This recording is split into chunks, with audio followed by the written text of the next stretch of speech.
அப்போ இருந்தே சொல்லிட்டு சீமான் அவர்கள் போய் அங்கே பார்க்கும்போதே அதை நம்ம பாராட்டிடும். இது வந்து அரசியல் வேற, கொள்கைகள் வேற, அரசியல் சண்டைங்கிறது வேற, தனி மனித உறவுங்கிறது வேற. அப்போ சீமான் அவர்கள் வந்து முதலமைச்சரை போய் சந்தித்து, அன்றைய முதலமைச்சரை சந்தித்து அவருடைய சகோதரர் இறந்ததுக்கு துக்கம் விசாரிக்க போனதுக்கெல்லாம் இது அரசியல் படுத்தக்கூடாது, இது மனித மாண்பு, இது அடிப்படை நாகரீகம், இது ஜனநாயக மாண்பு, இது அப்படி வந்து அதை நம்ம சீமான் அவர்களையும் நம்ம பாராட்டி தான் இருந்தோம். திமுக அம்பலப்பட்டு போச்சு. இன்னைக்கு அதிமுக இந்த மாதிரி திமுக வந்து அவங்களும் அம்பலப்பட்டு போயிட்டாங்க. திமுக கூட கை கோக்குறாங்கிற மாதிரி. இப்போ இன்னைக்கு ரெண்டும் ஆயிடும். எந்த அடிப்படையில் இவங்க போய் இன்னைக்கு மறுபடியும் ரீஎலெக்ஷன் வந்தால் இந்த கட்சிகள்னால யாரோ போய் சேர்த்து மக்கள்கிட்ட பேசுறதுக்கு அவங்களுக்கு ஏதாவது தார்மீக உரிமை இருக்கா? நான் அதனால தான் சொன்னேன், அந்த தார்மீக உரிமை சீமானுக்கு. அவர் தனியாக போட்டி போட்டார். எந்த சைட்லையும் வந்து இந்த மாதிரி வந்து மறைமுக ரகசிய உள்ளடி வேலையோ கூட்டணி வேலையோ எங்கேயும் இல்லை. மீது எந்த கட்சியும் தேர்தலை சந்திக்கிறதுக்கு தைரியம் இல்லை. காரணம், அவர்கள்கிட்ட இருக்கக்கூடிய எம்எல்ஏக்கள் பெரிய அளவுக்கு சரிஞ்சு. அப்போ இன்னைக்கு போய் எந்த அடிப்படையில், எந்த முகாந்தரத்தில் இந்த திமுக கட்சியும் அதிமுகவும் இந்த திமுக கூட்டணியும் போய் தேர்தலை சந்திப்பாங்க? திமுக கூட்டணி கட்சிகள் எதை வச்சு போய் சந்திப்பீங்க? என்ன அடிப்படையில் நான் சொல்கிறேன் அப்படின்னு கேட்டிங்கன்னா, சமீபமாக வந்து பார்த்தீங்கன்னாக்கா அரசியல் கழக நேயர்களுக்கு வணக்கம். இன்று நம்மோடு சிறப்பு அரசியல் தலைவர் திரு நந்தகுமார் அவர்கள். வணக்கம் சார். வணக்கம் சரண்ராஜ். சார், தமிழக முதல்வராக பொறுப்பேற்றிருக்கக்கூடிய திரு விஜய் அவர்கள் நேற்றைய தினம் ஸ்டாலின் அவர்களை, அன்புமணி ராமதாஸ் அவர்கள், வைகோ அவர்களை, அப்புறம் நாம் தமிழ் கட்சியின் தலைவர் சீமான் அவர்கள்லாம் சந்திச்சிருக்காரு. இந்த சந்திப்பை முதல்ல எப்படி பார்க்குறீங்க? இது பின்னணியில் அரசியல் இருக்கா, இல்லை நார்மல் சந்திப்பாக தான் பார்க்குறீங்க? இல்லை, இது வந்து ஒரு வரலாற்று சிறப்புமிக்க சந்திப்பாக தான் நான் பார்க்குறேன். இந்த கடந்த 60 ஆண்டு கால தமிழக அரசியலில் எந்த ஒரு சீஃப் மினிஸ்டரும் செய்யாத ஒரு நடவடிக்கையை விஜய் அவர்கள் செஞ்சுருக்காரு. இது வந்து உள்ளபடியே வந்து பாராட்டுக்குரியது. என்ன காரணம்னு கேட்டிங்கனாக்கா, எப்பயுமே ஒரு உறவு நம்ம 2 பேர்த்துக்குள்ளார ரிலேஷன்ஷிப் ஸ்ட்ரென்தன் பண்ணணும்னா யாராவது ஒருத்தர் முதல் படி எடுத்து வைக்கணும். அந்த மாதிரி வந்து முதல் படி எடுத்து வச்சிருக்கிறது வந்து பார்த்திங்கனாக்கா மாண்புமிகு முதல்வர் விஜய் அவர்கள் தான் இதை எடுத்து வச்சுருக்கார். அப்போ இது வந்து அவர் ஜெயிச்சிட்டோம், சீஃப் மினிஸ்டர் ஆகிட்டோம், நம்ம பாட்டுக்கு அரசாட்சி அமைக்கலாங்கிறது மட்டும் இல்லாமல், ஏற்கனவே வந்து தேர்தலில் வந்து எதிர்நிலையில் நின்று நம்ம எல்லாம் பிரச்சாரங்கள் செஞ்சுருக்கும் போது தேர்தலோட இதுக்கு மேலே வந்து பார்த்திங்கனாக்கா அந்த தனி மனித மாண்பும் உறவும் வந்து கடைப்பிடிக்கணுங்கிறதுல ஒரு முக்கியத்துவம் கொடுத்து அதை செஞ்சுருக்காருன்னு பார்க்குறேன். இவங்க சைடில் இருந்து தான் அனைத்து தரப்பு மக்களையும் வந்து அவங்களெல்லாம் ஐயா ஸ்டாலின் அவர்களாகட்டும், ஐயா வைகோ, அண்ணன் அன்புமணி ஆகட்டும், அண்ணன் சீமான் ஆகட்டும், இவங்களெல்லாம் போய் பார்க்குறதுக்கு அவங்க தரப்பில் இருந்து தான், விஜய் தரப்பில் இருந்து தான், முதல்வர் தரப்பில் இருந்து தான் அதை கேட்டு அதெல்லாம் போய் பார்த்துருக்காங்க. இது வந்து ஒரு முதல்வரானதுக்கப்புறம் வேறு யாராவது அந்த இடத்துல இருந்தால் இதெல்லாம் செய்வாங்களா அப்படிங்கிறது உள்ளபடியே கேள்விக்குறி தான். இது வந்து அந்த அளவுக்கு வந்து ஒரு மனித மாண்பை வந்து பண்ணியிருக்காரு. இது யாராக இருந்தாலும், இது கட்சிக்கெல்லாம் அப்பாற்பட்டு அவர் இன்றைக்கி இருக்கக்கூடிய தமிழக முதல்வர் விஜய துளி இமி அளவுக்கு கூட ஒரு நபருக்கு பிடிக்கலனா கூட இந்த விஷயங்களை வந்து பாராட்டாமல் இருந்தாருன்னா அது மனிதத்தன்மையாக இல்லைன்னு தான் நான் பார்க்குறேன். ஸோ இந்த விதத்தில் விஜய் அவர்களுக்கு எனது மனப்பூர்வமான பாராட்டுகள். குறிப்பாக சார், இப்போது சமீபத்தில் சீமான் அவர்கள் ஸ்டாலின் அவர்களை சந்தித்த போது பல பேர் வந்து விமர்சனம் பண்ணாங்க. குறிப்பாக தாவேகா பெரும் விமர்சனத்தை வந்து பண்ணியிருந்து, அப்போ விமர்சனம் பண்ணவங்களே இப்போ தான் அது அரசியல் மாண்பு புரிய ஆரம்பிச்சிருக்கு. இந்த மாற்றத்தை எப்படி பார்க்கல? இல்லை, நம்ம அப்போ இருந்தே சொல்லிட்டு சீமான் அவர்கள் போய் அங்கே பார்க்கும்போதே அதை நம்ம பாராட்டியிருந்தோம். இது வந்து அரசியல் வேற, கொள்கைகள் வேற, அரசியல் சண்டைங்கிறது வேற, தனி மனித உறவுங்கிறது வேற. அப்போ சீமான் அவர்கள் வந்து முதலமைச்சரை போய் சந்தித்து, அன்றைய முதலமைச்சரை சந்தித்து அவருடைய சகோதரர் இறந்ததுக்கு துக்கம் விசாரிக்க போனதுக்கெல்லாம் இது அரசியல் படுத்தக்கூடாது, இது மனித மாண்பு, இது அடிப்படை நாகரீகம், இது ஜனநாயக மாண்பு, இது அப்படி வந்து அதை நம்ம சீமான் அவர்களையும் நம்ம பாராட்டி தான் இருந்தோம். ஏன்னா ஐயா ஸ்டாலின் அவர்களும் சீமான் அவர்களுடைய தகப்பனார் இறந்த போது கூட அவர் தொலைபேசியில் அழைச்சி அவருடைய அமைச்சர்களை அனுப்பிச்சு என்ன எல்லாம் வந்து உதவி ஏதாவது தேவை இருந்தாலோ ஒரு பக்கபலமாக அதெல்லாம் இருந்து செஞ்சுருக்காங்க. அப்போ எல்லாத்தையுமே இந்த மாதிரி அரசியலுக்கு அப்பாற்பட்ட அரசியல்னு வந்துட்டால் சண்டை செய்யுங்க, அதில் வேறு பிரச்சனை இல்லை, அது கொள்கை ரீதியான இது. ஆனால் ஒரு தனிப்பட்ட ஒரு மனித உருவங்கிறது வந்து அது எந்த இடத்துலையுமே வந்து கசந்து போயிடக்கூடாது. அது வந்து இன்றைக்கி நல்ல ஒரு துவக்கமாக தான் விஜய் அவர்கள் வந்து செஞ்சுருக்காரு. இது வரைக்கும் எந்த முதலமைச்சரும் செய்யாத விஷயம். ஒரு சாதாரண ஒரு கட்சி தலைவராக இருந்து போய் பார்க்குறது வேறு, ஒரு முதலமைச்சராக ஆகி பார்க்குறதுங்கிறது வேறு. அப்போ அந்த மாதிரி வந்து பார்க்குறது வந்து உள்ளபடியே எனக்கு பெரிய சந்தோஷம். விஜய் அவர்களை பார்த்து எனக்கு பெருமையும் நான் படுறேன். நான் ஓகே சார், இப்போது விஜய் அவர்கள் அந்த கூட்டணி நிலைப்பாட்டுக்கு வரலாம் சார். கூட்டணிக்கு வந்திருக்கக்கூடிய கம்யூனிஸ்டுகளாக இருக்கட்டும், விசிகாவாக இருக்கட்டும், ஐயுஎம்எல்லாக இருக்கட்டும், நாங்கள் வந்து ஆதரவு தான் அளிக்கிறோம், ஆனால் நாங்கள் வந்து திமுக கூட்டணி தான் தொடருவோம் அப்படின்ற மாதிரி ஒரு விஷயத்தை வந்து சொல்லியிருக்காங்க. ஸோ விஜய் அவர்கள் ஆட்சி அமைப்பதற்கு இப்போ ஆட்சி அமைச்சிட்டாரு, ஆனால் இது நிலைக்குமான்ற ஒரு கேள்வியே இருக்குது. நீங்கள் எப்படி பார்க்குறீங்க? இல்லை, இது கட்டாயமாக நிலைக்கும். என்ன ஒரு காரணம்னா, அடுத்த தேர்தலை சந்திக்கிற திராணி எந்த கட்சிக்கும் கிடையாது. செலவு பண்ண முடியாது. இன்றைக்கி இருக்கக்கூடிய சூழ்நிலையில் தாவேக்காவை தவிர வேறு யாருக்கும் கிடையாது. ஏன்னா அவங்க மேபி நாம் தமிழர் கட்சிக்கு கூட அந்த திராணி வரலாம். என்ன அடிப்படையில் நான் சொல்கிறேன் அப்படின்னு கேட்டிங்கன்னா, சமீபமாக வந்து பார்த்திங்கனாக்கா பேபி அவர்கள் வந்து இந்தியா டுடேக்கு பேட்டி கொடுத்துருந்தார். அப்போ அவர் சொன்னது என்னன்னு கேட்டிங்கனாக்கா, திமுக வெளியிலிருந்து ஆதரவு கொடுத்து அதிமுகவை ஆட்சி அமைக்கிறதுக்காக ஆதரவு கொடுக்குறோன்றாங்க, எங்களையும் ஆதரவு கொடுக்க சொன்னாங்க, நாங்கள் முடியாதுன்னு சொல்லிட்டோம், அதனால் தாவேக்காக்கு சப்போர்ட் பண்ணுறோம். நாங்கள் இன்றைக்கி சிவி சண்முகமும் அது பல இடத்துல வந்து நான் எல்லா இடத்துலையும் பதிவு பண்ணேன். பாருங்கள், இவங்க வந்து திமுகவினுடைய பாரதிய ஜனதா எதிர்ப்புங்கிறது போலி நாடகம். அந்த பாரதிய ஜனதா தமிழ்நாட்டில் இருந்த என்டிஏ கூட்டணிக்கு தலைமை தாங்கினது அதிமுக. அப்படி இருக்கும்போது அதிமுகவை ஆட்சியில் கொண்டு வந்து உட்காரத்துக்கு திமுக முயற்சிக்குதுன்னா இது எந்த அளவில் வந்து மக்கள் வந்து யோசிப்பாங்க? அப்போ அதனுடைய கட்சி தொண்டர்களே வந்து அருவருப்பாங்களா இல்லையா? அதைத்தான் இன்னைக்கு சிவி சண்முகம் அவர்களும் இன்னைக்கு பேட்டியில் சொல்லியிருக்காரு. இந்த மாதிரி திமுகவினுடைய ஆதரவோடு நம்மளுடைய ஆட்சி அமையும். அப்போது நீங்கள் இதனால் வரைக்கும் நீங்கள் திமுக அதிமுக எதிர்ப்புங்கிறதெல்லாம் என்ன வெறும் பொய்யாது. அப்போது இது அந்த கட்சிக்காரங்க கிட்ட இன்னைக்கு ஐயா பேபி அவர்கள் சொன்னது வந்து அந்த அந்த ஆங்கில தொலைக்காட்சிக்கு பேட்டி கொடுத்தனால பெரிய அளவுக்கு இங்கே தமிழகத்தில் சுழன்று வரல, வைரல் ஆகலை. ஆனால் இப்போ சிவி சண்முகம் அவர்கள் கொடுத்துருக்கக்கூடிய பேட்டி கட்டாயமையாக இது நம்மளை மாதிரி ஆட்கள் வந்து நம்ம தெரிஞ்சு ஆரம்பத்துலேருந்தே பேசிக்கிட்டு இருந்தோம். இந்த கவர்னர் அழைக்கிறதுக்கு தாமதம் ஆயிட்டதுலேருந்தே பேசிக்கிட்டு இருந்தோம். அப்போ இன்னைக்கு போய் எந்த அடிப்படையில் எந்த முகாந்தரத்தில் இந்த திமுக கட்சியும் அதிமுகவும் இந்த திமுக கூட்டணியும் போய் தேர்தலை சந்திப்பாங்க? திமுக கூட்டணி கட்சிகள் எதை வச்சு போய் சந்திப்பீங்க? அப்போ நீங்கள் வந்து இன்றைக்கி பேபி அவர்கள் சொன்னார் இல்லையா, கம்யூனிஸ்டுகள் சொல்லுது இல்லையா, இல்லை இவங்க வந்து திமுக வந்து அதிமுகவை ஆட்சியில் அமர்த்துறதுக்கு அவங்க வந்து வேலை பார்த்துக்கிட்டு இருக்காங்கன்னு. அப்போ விஜய் அவர்கள் ஆட்சிக்கு வரக்கூடாதுங்கிறதுல பெருமுனைப்பை காமிச்சாங்க. ஆனால் அவங்களுக்கு நம்பர் டேலி ஆகலை. ஏன்னா கம்யூனிஸ்டுகள் அங்கே ஒத்து வரல. அப்போ நீங்கள் திருப்பி வந்து இன்றைக்கி நாங்கள் விஜய்க்கு ஆதரவு கொடுக்குறோம், ஆனால் நாங்கள் திமுக கூட்டணியில் தொடருவோம்னா இது என்ன மாதிரி நிலைப்பாடுன்னு எனக்கு புரியல. இல்லை சார், நான் விஜய் அவர்களோட நிலைப்பாட்டையே கேட்குறேன் சார். கம்யூனிஸ்டுகள் வாங்கின வாக்காக இருக்கட்டும், காங்கிரஸ் வாங்கின வாக்காக இருக்கட்டும், விசிகா ஐயுஎம்எல் வாங்கின வாக்காக இருக்கட்டும், அதெல்லாம் விஜய் வேணான்னு சொல்லிட்டு போடப்பட்ட வாக்கள், விஜயை எதிர்த்து போடப்பட்ட வாக்கள்.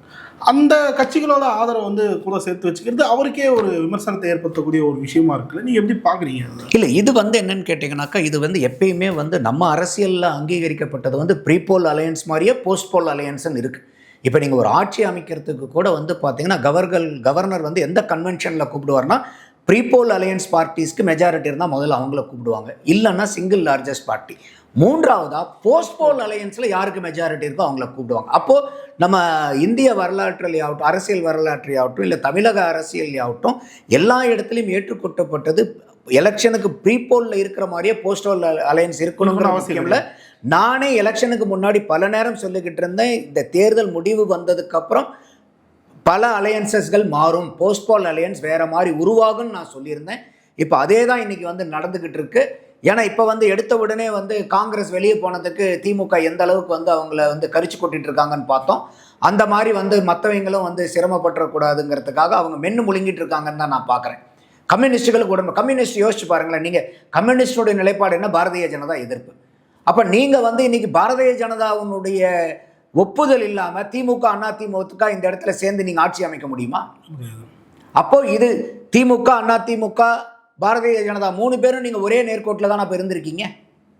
அப்போ அதனால தானே இன்றைக்கி பேபி அவர்கள் சொன்னார், இல்லை நாங்கள் வந்து வெளியே போகிறோன்னு. இப்போ சிவி சண்முகமும் அதே தானே சொல்கிறாரு, அதிமுக ஆரம்பிக்கப்பட்டதே வந்து திமுகவை எதிர்த்து. அப்போ இந்த மாதிரி வந்து அவங்களுடைய ஆதரவில் நம்மளுடைய ஆட்சி அமைக்கும் போது எங்களை எந்த எம்எல்ஏக்குமே வந்து அதில் பெரிய அளவுக்கு உடன்பாடு இல்லை. அப்போ அதனால் இங்கே என்ன பண்ணியிருக்காங்க, இப்போது 2 குரூப்பாக இங்கே பிரிஞ்சு போச்சாங்க. ஐயா இபிஎஸ்க்கு சப்போர்ட் பண்ணுறதுக்கு 17 பேர், சண்முகம் அவர்களை சப்போர்ட் பண்ணுறதுக்கு 30 பேர். இன்றைக்கி கூட பாருங்கள், சட்டசபையில் இவங்க 2 பேரும் தனித்தனியாக லெட்டர் கொடுத்துருக்காங்க அவங்கவுங்கள. ஐயா எடப்பாடியார் பேசினதுக்கப்புறம் வேலுமணியும் கையை ஒருத்தி 7 மணியும் இன்றைக்கி அவர்கள் பேசியிருக்கார் சட்டசபையில். அப்போ அதிமுகவினுடைய முகம் வந்து வெறும் எடப்பாடியார் மட்டும் இல்லை, நாங்கள் இன்னொரு ஃபேக்ஷன் இருக்கோங்கிறதையும் இன்றைக்கி சட்டசபையில் வந்து நிரூபிச்சிட்டாங்க அவங்க. ஸோ அப்போ இன்றைக்கி அவங்க என்ன சொல்கிறாங்கன்னா, எங்களுடைய ஆதரவு வந்து தாவேகாக்கு இருக்குதுன்றாங்க. யார்? சிவி சண்முகம்னுடைய தரப்பு. அந்த தரப்பில் 30 எம்எல்ஏக்கள் இருக்காங்கன்றாங்க. அப்போ எந்த இடத்துலையும் வந்து பார்த்தீங்கன்னாக்கா இன்றைக்கி நாளைக்கு வந்து ஒரு அமோக வெற்றியில் தான் விஜய் அவர்களுடைய நம்பிக்கை வாக்கெடுப்பு முடியுமே ஒழிய எந்த கட்சி இன்றைக்கி நல்லா யோசிச்சு பாருங்கள். இப்போ திமுக அம்பலப்பட்டு போச்சு. இன்றைக்கி அதிமுக இந்த மாதிரி திமுக அதிமுக வந்து அவங்களும் அம்பலப்பட்டு போயிட்டாங்க. திமுக கூட கை கோக்குறாங்கங்கிற மாதிரி. இப்போ இன்றைக்கி ரெண்டும் ஆயிடுச்சு. திமுக கூட்டணி கட்சிகளில் இருக்கிறவங்களும் பாருங்கள். அப்போ இது எந்த அடிப்படையில் இவங்க போய் இன்றைக்கி மறுபடியும் ரீஎலெக்ஷன் வந்தால் இந்த கட்சிகள்னால யாரோ போய் சேர்த்து மக்கள்கிட்ட பேசுறதுக்கு அவங்களுக்கு ஏதாவது தார்மீக உரிமை இருக்கா? நான் அதனால தான் சொன்னேன், அந்த தார்மீக உரிமை சீமானுக்கு இருக்கு. அவர் தனியாக போட்டி போட்டார். எந்த சைட்லையும் வந்து இந்த மாதிரி வந்து மறைமுக ரகசிய உள்ளடி வேலையோ கூட்டணி வேலையோ எங்கேயும் இல்லை. நமக்கு அவர்கிட்ட ஆரம்பத்திலிருந்தே நம்ம சீமானவர்களை விமர்சித்தது அந்த கரூர் இன்சிடெண்ட்டில் வந்து தேவையில்லாமல் விஜயை விமர்சித்தார், அரசாங்கத்தை தான் விமர்சிச்சிருக்கோம்னு நம்மளே பேசியிருக்கோம் இங்கே. அப்போது அந்த ஒரு இதுதானே ஒழிய மற்றபடி வந்து பார்த்தா இன்றைக்கி வந்து மக்கள்கிட்டன்னு போகும்போது இன்றைக்கி தேர்தலை போய் தைரியமாக சந்திக்க முடியும்னா அது வந்து தாவேகா ஃபுல்லாக ஸ்வீப் பண்ணுவாங்க. இன்றைக்கி இவங்க அதிமுகவும் திமுகவும் 200-210 சீட்டுன்னு சொல்லிக்கிட்டு இருந்ததை இன்றைக்கி ஒரு மறு தேர்தல் வச்சா 200 சீட்டு தாராளமாக வந்து தாவேகா ஜெயிக்கும். இந்த சூழ்நிலையிலையும் நாம் தமிழர் கட்சி தைரியமாக போய் தேர்தலை சந்திப்பாங்க. மீது எந்த கட்சியும் தேர்தலை சந்திக்கிறதுக்கு தைரியம் இல்லை. காரணம், அவர்கள்கிட்ட இருக்கக்கூடிய எம்எல்ஏக்கள் பெரிய அளவுக்கு சரிஞ்சிடும். இருக்கக்கூடிய எம்எல்ஏக்களை கையை விரல விட்டேன்ற அளவுக்கு ஆகி போயிடும். ஏன்னா அந்த அளவுக்கு இவங்க வந்து இந்த கவர்னர் அவர்கள் என்ன காரணத்தினால இந்த பதவியேற்பு விழாவை தள்ளி போட்டாரோ இல்லையோ, இவங்களுடைய இந்த ரகசியங்கள் எல்லாம் அம்பலப்பட்டு போச்சு. இவங்களுடைய ரகசிய கூட்டணிகள் எல்லாம் அம்பலப்பட்டு போய் நிற்கிறாங்க. இது மக்கள்கிட்ட ஒரு பெருத்த, மக்கள்கிட்ட மட்டும் இல்லை, அந்த கட்சியை சார்ந்த திமுக தொண்டர்களாகட்டும் அதிமுக தொண்டர்களாகட்டும் அந்த கூட்டணி கட்சிகள்காரங்களுக்குள்ள ஒரு பெரிய மனக்கசப்பை ஏற்படுத்தியிருக்குன்னு தான் நான் பார்க்குறேன். அருவருப்பை ஏற்படுத்தியிருக்கு. குறிப்பாக சார், இப்போ எனக்கு இருக்கிற கேள்வி என்னன்னா சார், இப்போது நான் மற்றவை இல்லை, நான் மாற்றுன்னு தான் சொல்லிட்டு விஜய் அவர்கள் நீங்கள் சொல்கிற மாதிரி போஸ்ட்போல் அலையன்ஸில் கூட்டணி கட்சிகளை சேர்த்துக்கினார். அது வரைக்கும் ஓகே, நீங்கள் சொல்கிற மாதிரி அக்செப்ட் பண்ணிக்கலாம்னா கூட லீமா ரோஸ் ஒரு விஷயத்தை வந்து சொல்லியிருந்தாங்க. அதிமுக தரப்புலையும் விஜய் அவர்கள் வந்து பேச்சுவார்த்தை நடத்தினார் அப்படின்ற ஒரு விஷயத்த வந்து சொல்லியிருந்தாங்க.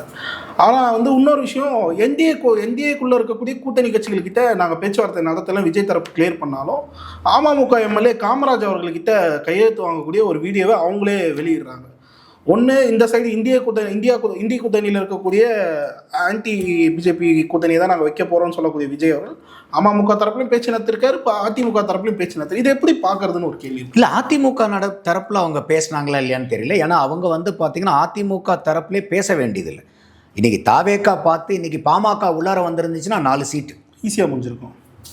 அம்மா மக்கள் முன்னேற்ற கழகம் இருக்குது 5 சீட்டு, ஈஸியாக அவங்க இதை கடந்து போயிருக்கலாம். இதை வந்து கடைசி நேரத்தை வரைக்கும் இழுத்து பிடிச்சி ஜவ்வா இழுத்துட்டு இருக்கணுங்கிற அவசியமே கிடையாது. அப்போ அவங்க வந்து அதில் இல்லை. அதே மாதிரி அண்ணன் டிடிவி வந்து பெரிய குற்றச்சாட்டு பண்ணார். இந்த மாதிரி ஹார்ஸ் ட்ரேடிங் நடக்குது, அது நடக்குது, இது நடக்குதுன்னு அந்த ராத்திரியில் வந்து பயங்கரமாக வந்து கம்பு சுற்றினார். கடைசியில் எங்கள் ஆளை காணோம், கடத்திட்டாங்களா இல்லையான்னு தெரியும். கடத்தலாங்கன்னு வார்த்தையை பயன்படுத்தலை, ஆனால் ஃபோன் பண்ண ரீச் ஆகல. அவங்க வந்து அவர் கையில் ஃபோன் இருக்கா, பிடுங்கி வச்சுருக்காங்க. அப்போ ஃபோனை ஒருத்தர் பிடுங்கி வச்சுருக்காங்கன்னாவே ஆளை பிடிச்சி வச்சுருக்காங்கன்னு அர்த்தம். அந்த அளவுக்குலாம் போய் அவர் கம்ப்ளைண்ட் கொடுக்க ஆரம்பித்தார். கொஞ்ச நேரத்தில் வந்து பார்த்திங்கன்னா நைட் 2 பேருமே ப்ரெஸ் மீட் பண்ணுறாங்க. அப்போது இவர் ஹார்ஸ் ட்ரேடிங்கு இவரெல்லாம் மிரட்டுனாங்கன்னு சொன்னதுக்கு பூரா காமராஜர் பதில் சொல்கிறார். பத்திரிகையாளர் கேட்குறாங்க, ஏங்க உங்களை தாவேகா உங்களை சந்திச்சாங்களா, பேசினாங்களான்னு கேட்கும்போது இல்லை, அவங்க வந்து என்னை எந்த சந்திப்பும் இல்லை, அவர் எந்த பேச்சுவார்த்தையும் இல்லைன்னு டிடிவிக்கு பக்கத்தில் இருந்த காமராஜ் பதில் சொல்லிட்டார். அப்பயே வந்து டிடிவி அம்பலப்பட்டு போயிட்டாருன்னு நான் வந்து தந்தி டிவியிலே நான் சொல்லியிருந்தேன். அவர் கேட்ட கேள்விக்கு இவரே பதில் சொல்லிட்டாரு. அப்போ இது பொய் குற்றச்சாட்டு. இன்றைக்கும் சட்டசபையில் பார்த்தீங்களா ஆதரவு தெரிவிச்சிருக்காரு. அப்போ எது உண்மை? அப்போ நீங்கள் ஹார்ஸ் ட்ரேடிங் பண்ணினாரு அது இதுங்கிறதெல்லாம் பொய்யான குற்றச்சாட்டு. அதுக்கு வந்து காமராஜர் அவர்களே பதில் சொல்லிட்டார். அன்னைக்கும் பதில் சொல்லிட்டாரு, இன்னைக்கு இருக்கக்கூடிய சட்டசபையிலும் பதில் சொல்லிட்டாரு. இதில் அண்ணன் டிடிவி ரொம்ப அம்பலப்பட்டு போய் நிற்கிறார். அப்படி தான் நான் பார்க்குறேன். குறிப்பாக அந்த வீடியோ வெளிவந்ததை பற்றி கேட்டிருந்தேன். இந்த சைடு ஒன்று அதான் கேட்ட மாதிரி இந்திய கூட்டணி கட்சிகள் வேணும்னு சொல்லக்கூடிய விஜய் ஏன் இந்திய கூட்டணி தரப்புலேயும் பேச்சுவார்த்தை இல்லை, அந்த இடத்துல அவர் சிங்கிள் எம்எல்ஏவாக இருக்கிறனால அவர் கட்சியையும் கடந்து ஒரு தனிப்பட்ட நபராக அவர் ஆதரவு. ஏன்னா இப்போ இன்றைக்கி வந்து பார்த்தீங்கன்னா ஒரு 2 எம்எல்ஏக்கள் இருந்தால் கூட அது கட்சியினுடைய தடை சாவல் சட்டம் அப்ளிகபிள் ஆகும். அப்போ நீங்கள் இன்றைக்கி வந்து 2/3 பங்கு இன்றைக்கி நீங்கள் வெளியே வந்து ஆதரவு கொடுத்தீங்கன்னா உங்களுக்கு பதவி போகாது, இல்லைன்னா பதவி போயிடும். இவர் வந்து இங்கே சிங்கிள் எம்எல்ஏ. அப்போ இவர் தான் வந்து சட்டசபை லெஜிஸ்லேட்டிவ் பார்ட்டிக்கு இவர் தான் தலைவர்.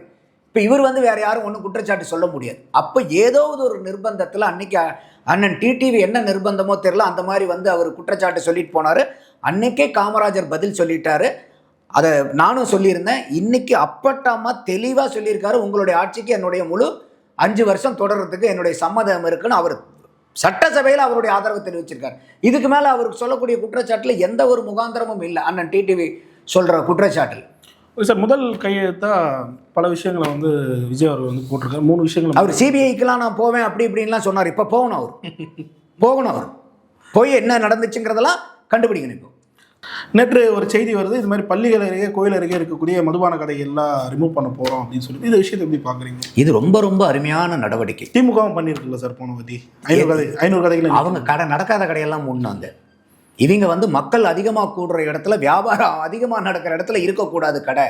மக்கள் கூடுற இடத்துலையோ பள்ளிக்கு அருகாமையிலையோ இல்லை வந்து பார்த்தீங்கன்னாக்கா கோவில் வழிபாட்டு தலங்களுக்கு அருகாமையிலே இருக்கக்கூடிய மதுக்கடைகள் 717 மதுக்கடைகளை வந்து இவங்க வந்து மூடணும்னு முடிவு எடுத்திருக்கிறது உள்ளபடியே வரவேற்கிறோம். இன்னும் ஒரு படி மேலே போய் அவர் போதையில்லா தமிழகம்னு அவர் விஜய் அவர்கள் சொல்லியிருக்கும் போது இது வந்து கம்ப்ளீட்டாகவே வந்து ஒரு டாஸ்மாகை மூடுறதை நோக்கி அவருடைய செயல்பாடுகள் போனால் இன்னுமே உள்ளபடியாக மகிழ்ச்சியாக இருக்கும். ஆனால் அதுக்கு மாற்று வழியை ஏற்பாடு பண்ணணும்ல சார். இப்போது வடக்கு மாநிலங்களில் வந்து பால் உற்பத்தியை பெருக்கிறாங்க. சில மாநிலங்கள் பால் உற்பத்தி 60,000 கோடியில வருது அப்படின்ற ஒரு விஷயத்த சொல்றாங்க. ஸோ அந்த மாதிரி விஷயங்களை செய்வாரான்ற கேள்வி இருக்கு. இல்லை, இப்போ என்னென்னா, இப்போ நிறைய பேர் வந்து இப்போ திமுக ஆட்சி ஆகட்டும் அதிமுக ஆட்சியும் டாஸ்மாக மூடாமல் இருந்ததுக்கு காரணம் என்னன்னு கேட்டிங்கன்னா, அதுலேருந்து வரக்கூடிய வருமானத்தை வச்சு நாங்கள் இலவசங்களை கொடுத்துக்கிட்டு இருக்கோம். இப்போ விஜய் அவர்களும் ஏராளமான இலவசங்களை அறிவிச்சிருக்கார். இப்போ என்னென்னா, நீங்கள் இலவசங்களை கொடுக்க போகிறது முக்கியமாக இல்லை வந்து மக்களுடைய வாழ்வாதாரத்தை நிலைநாட்டி மேம்படுத்துறது முக்கியமா? மக்களோட வாழ்வாதாரத்தை முக்கியம், அதுதான் முக்கியம். அப்போது நீங்கள் இன்றைக்கி அதுக்காக வெள்ளை அறிக்கையும் கொடுக்குறேன்னு இருக்காரு, அதையும் நம்ம எதிர்பார்த்துக்கிட்டு இருக்கோம். இப்போ உதாரணத்துக்கு அவர் கொடுத்தக்கூடிய வாக்குறுதிகளெல்லாம் நிறைவேற்றுறதுக்கு ஒரு 2 லட்சம் கோடி ஆகுதுன்னு வச்சுக்கோங்க. இப்போ டாஸ்மாகை மூடுனா 50,000 கோடி. அப்போது இந்த டாஸ்மாகை மூடுறதுனால 50,000 கோடி தான் உங்களுக்கு நஷ்டம் வரும். ஆனால் இந்த இலவசங்களெல்லாம் அள்ளி கொடுக்குறதுனால உங்களுக்கு 2 லட்சம் கோடி அரசாங்கத்துக்கு சுமை வரும்னா, இன்றைக்கி மக்கள்கிட்ட இது ரெண்டையும் பாருங்களேன். இந்த மாதிரி இலவசங்கள் எல்லாம் வேணுமா இல்லை டாஸ்மாகை மூடலாமான்னா மக்கள் எதை சொல்லுவாங்க? டாஸ்மாகை மூடலாம் தான். அவ்வளோதான். இதுதான் வந்து விஜய் அவர்கள் ஒரு ஸ்ட்ராட்டஜிக்கான மூவ் எடுக்கணுங்கிறேன் நான். அப்போ இந்த தைரியமாக எதிர்பாரான்றது தான் கேள்வியாக இருக்குது. செஞ்சாருன்னா அவருக்கு ஒரு பெரிய பாராட்டுகள் மக்கள்கிட்ட கிடைக்கும். இந்த பாருங்க, 50,000 கோடி எனக்கு நஷ்டம் பண்ணாலும் பரவாயில்ல, நான் இதை நிதிநிலை அது வெள்ளை அறிக்கையும் வந்ததுக்கப்புறம் இதையும் சாத்தி பாருங்கள்.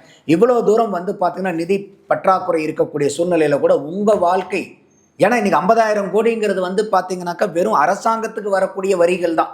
டாஸ்மாக்லேருந்து ஒரு ஒட்டுமொத்த வியாபாரம் இல்லை. ஒட்டுமொத்த வியாபாரம் சற்று ஏறக்குறைய 2 லட்சம் கோடிக்கு மேலே வரும். அப்போ தான் வந்து அந்த எக்ஸைஸ் டியூட்டி அதெல்லாம் கணக்கு பண்ணிங்கன்னா ஒரு 50,000 கோடி இதுக்கு வந்து கிடைக்குதுன்னு வச்சுக்கோங்க. அப்போது இதில் வந்து நான் எனக்கு 50,000 கோடி அரசாங்கத்துக்கு வருமானம் வந்தாலும் பரவாயில்ல, இந்த டாஸ்மாகை நான் மூடுறேன். ஆனால் என்னால் இந்த இலவசங்கள் எல்லாம் வந்து நான் கொடுக்க முடியாத சூழ்நிலையில் இருப்பேன், பரவாயில்லையான்னு மக்கள்கிட்ட ஒரு அப்பீல் கொடுத்தாருன்னா என்ன சொல்லுவாங்கன்னு நினைக்கிறீங்க? பரவாயில்லன்னு சொல்லுவாங்க. அப்போ நீங்கள் இந்த 2 லட்சம் கோடியை தமிழகத்தில் கஜானால இருந்து எடுத்து நீங்கள் செலவு பண்ணி மாநிலத்தை கடங்காரங்களை மேலும் மேலும் கடங்காரங்கிறது முக்கியமா இல்லை 50,000? இப்போ 2 லட்சம் கோடி 50,000 கோடி, இது ரெண்டில் எது பரவாயில்ல? 50,000 கோடி போகிறது பரவாயில்ல. அதுதான். அப்போ அதை பண்ணினார்னா ஒன்று அருமையான மக்கள்கிட்ட வேண்டிக்கிட்டு இருந்ததை பூரா வந்து பார்த்தீங்கன்னாக்கா ஒரு பெரிய ஏகோபித்த வரவேற்பையும் செல்வாக்கையும் விஜய் அவர்களுக்கு கிடைக்கும். பரவாயில்ல, இது வரைக்கும் யாராவது செய்ய முடியாத ஒரு காரியத்தை வந்து விஜய் அவர்கள் செஞ்சிருக்காரு. இதுக்காக கூட அண்ணன் நீ மக்கள் அவரை சொல்கிற மாதிரி அண்ணா நீ செய்யறியோ செய்யலையோன்னு ஃப்ரீயாக உன்னால் எது முடியுதோ அதை கொடுங்க, ஆனால் இந்த டாஸ்மாக 3 நாள் நாங்கள் எதுவுமே கேட்க மாட்டோம்.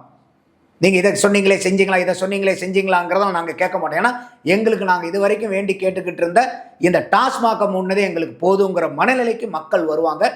அது அவருக்கும் நல்ல பெயர், அரசாங்க கஜானாக்கும் நல்லது. அப்படி தான் நான் பார்க்குறேன். இந்த காணொலி அவர் பார்க்க நேர்ந்துச்சுன்னா ரொம்ப சந்தோஷம். காலையிலேருந்து விஜய் அவர்கள் மீது வைக்கக்கூடிய ஒரு குற்றச்சாட்டு என்னன்னா, விஜய் அவர்களின் கார்லேயே விஜய் அவர்கள் மேலாளர் ரூத் நிறுவனத்தை நடத்தக்கூடிய ஜெகதீஷ் அவர்கள் பயணிக்கிறாரு அப்படின்றதும் அரசாங்க ரகசியங்கள் காக்கப்படாமல் போகுமோ அப்படின்ற ஒரு சந்தேகம் வந்து எழுது. இது சரியா? நீங்கள் எப்படி பார்க்குறீங்க? இல்லை, இது எனக்கு என்னங்கிறது முழு விவரம் இல்லை. பட் இருந்தாலும் வந்து இப்போ ஒரு முதலமைச்சருக்கு ஒரு நம்பிக்கையான ஆட்களாக இருக்கலாம், இல்லை வந்து முதலமைச்சரை தவிர 2வது நபருக்கு தெரியக்கூடாத கருத்துக்களை வந்து அவர் போகும்போது வண்டியில் சொல்ல வேண்டிய அவசியம் இல்லை. ஸோ அப்போ வந்து அவங்கக்கிட்ட அந்த மாதிரி சீக்ரெசிலாம் வந்து அவங்க முதலமைச்சருடைய அறையிலையோ இல்லை வந்து சீக்ரெட் மீட்டிங்லையோ தான் அவங்க ஷேர் பண்ணுவாங்க.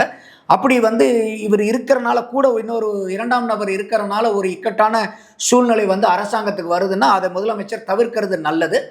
அப்படி இல்லைனாலும் அதிகாரிகள் அதை தைரியமாக சொல்லலாம். அப்படி சொன்னாங்கன்னா, சார் இந்த மாதிரி உங்ககிட்ட கொஞ்சம் பர்சனலாக ரொம்ப கான்ஃபிடென்ஷியலான சப்ஜெக்ட்லாம் பேசணும், தனிப்பட்ட முறையில் பேசணும்னா விஜய் அவர்கள் அதுக்கு உடன்படுவார் கட்டாயமாக. இந்த அவர் கூட போகக்கூடிய ஒரு தனி நபர்னால அரசாங்கத்துக்கு எந்த விதமான இடையூறும் வராத அளவுக்கு தான் அவர் இருப்பாருன்னு என்னுடைய நம்பிக்கை. சார் குறிப்பாக சார் இப்போது சென்னையில் கொளத்தூரில் ஸ்டாலின் அவர்கள் தோற்றது, அதற்கு காரணம் வந்து சேகர் பாபு அங்கே சரியாக வேலை செய்யலை அப்படின்னு சொல்லிட்டு ஒரு விஷயத்தை வந்து சொல்கிறாங்க. ஏன்னா ஸ்டாலின் அவர்கள் மற்ற தொகுதிகளுக்காக போய் ஆகணும், முதலமைச்சர்ன்ற ஒரு முகத்தை வந்து பதிவு பண்ணி ஆகணுன்ற விஷயத்தினால என்ன தவற விட்டாங்க சார் கொளத்தூரில் நினைக்கிறீங்க? இல்லை என்னன்னா அது வந்து பார்த்தீங்கன்னாக்கா இப்போ யாருமே வந்து எதிர்பார்க்கல ஸ்டாலின் அவர்கள் தோப்பார். நானே கூட எதிர்பார்க்கல அவர்லாம் தோப்பாருங்களா. இப்போ நானே பேசியிருக்கேன், கொளத்தூரில் ஈஸியாக அவர் ஜெயிப்பாருங்க. 1 லட்சம் வாக்கு வித்தியாசம் ஜெயிச்சிருந்தாரு கடைசி. அது வந்து எஸ்ஐஆருக்கு முன்னாடி, எஸ்ஐஆருக்கு பின்னாடிங்கிறது கொஞ்சம் வேற எல்லாம் கணக்கு நிறையா இருக்குது.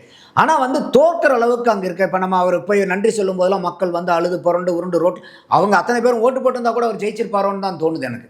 அப்போ இந்த தடவை வந்து பார்த்தீங்கன்னாக்கா மக்கள் வந்து இந்த காசு பணம் கொடுத்தா மயங்கிறதுக்கெலாம் இல்லை. இன்றைக்கி விஜய் அவர்களை வந்து எதுக்கு நீங்கள் பாராட்டுறீங்களோ இல்லையாங்க, விஜயை பிடிக்காதவங்க கூட அவர் எதுக்கு எல்லாருமே பாராட்டணும்னா, இன்றைக்கி சாதி பார்த்து எவனும் ஓட்டு போடல, மதம் பார்த்து ஓட்டு போடலை, இனம் பார்த்து ஓட்டு போடலை, காசு பார்த்து ஓட்டு போடலை. ஈவன் ஒரு படி மேலே போய் சொல்லணும்னா மொழி பார்த்தும் ஓட்டு போடலை. அப்போ அந்த அளவுக்கு வந்து இன்றைக்கி எல்லாருமே வந்து இந்த சாதி அரசியலை வெறுக்கிறோம், மத அரசியலை வெறுக்கிறோம், பண அரசியலை முற்றிலுமாக வெறுக்கிறோம் நம்மற மாதிரி ஆட்கள்.